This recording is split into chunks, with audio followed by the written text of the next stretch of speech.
இதெல்லாம் வந்து பார்த்தீங்கன்னா ஜஸ்ட் 8,000 rupeesக்கு வந்து பார்த்தீங்கன்னா சேல் பண்ணுறாங்க. இதில் செம்மையா இருக்கு. சைடை காட்டுங்க. இந்த சைடு அந்த லோகோ எம்போஸ் பண்ணி உங்களுக்கு அவ்வளோ அதான் ஓஜின்னு சொல்லிட்டீங்களே. இல்லை அதை அப்படியே காட்டுங்க நீங்கள். அது மக்களுக்கு தெரியணும்ல. கண்டிப்பாக.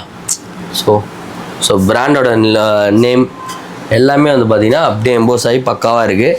ஸோ இவங்ககிட்ட வந்து பார்த்தீங்கன்னா ஓஜியும் இருக்குது, இன்ஸ்பயர் கலெக்ஷன்ஸும் வந்து பார்த்தீங்கன்னா இவங்க சேல் பண்ணுறாங்க.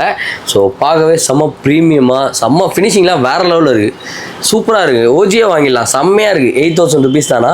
ஸோ வாங்க, உங்களோட லவ்ட் ஒனுக்கு நான் காப்பிலாம் குடிக்க மாட்டேன், ஒரிஜினல் தான் வாங்குவோம் அப்படின்னாலும் நம்ம வந்து வச்சுருக்கோம். வாங்க, ஒரிஜினல்ஸ் வந்து பார்த்தீங்கன்னா பை பண்ணிட்டு போயிட்டே இருங்க. செம்மையாக இருக்குது. சூப்பர். நெக்ஸ்ட் வேறு என்ன குவாலிட்டியாக உங்களுக்கு டிஃப்ரெண்ட்டாக இருக்குங்க. ஜஸ்ட் நீங்கள் வந்து கடைக்கு வந்து உங்களுக்கு என்னென்ன வெரைட்டிஸ் என்னென்ன கேட்டகரிஸ் நீங்கள் ஒரு வாட்சும் கையில் தூக்கி பார்க்கும்போது நீங்களே ஒரு 2-3 தடவை பார்த்தா கண்டுபிடிச்சிடலாம் எது குவாலிட்டி அதிகமாக இருக்குது, எது ப்ரீமியமாக இருக்குது, எதுக்கு இவ்வளோ சார்ஜ் பண்ணுறாங்க, எதுக்கு இது இவ்வளோ கம்மியாக இருக்குதுங்கிறத நீங்களே ரெக்கக்னைஸ் பண்ணுற அளவுக்கு உங்களுக்கு அந்த வாட்சோடைய குவாலிட்டி நீங்கள் கையில் எடுத்து நீங்கள் ஃபீல் பண்ணி பார்த்து வாங்கிட்டு போங்க.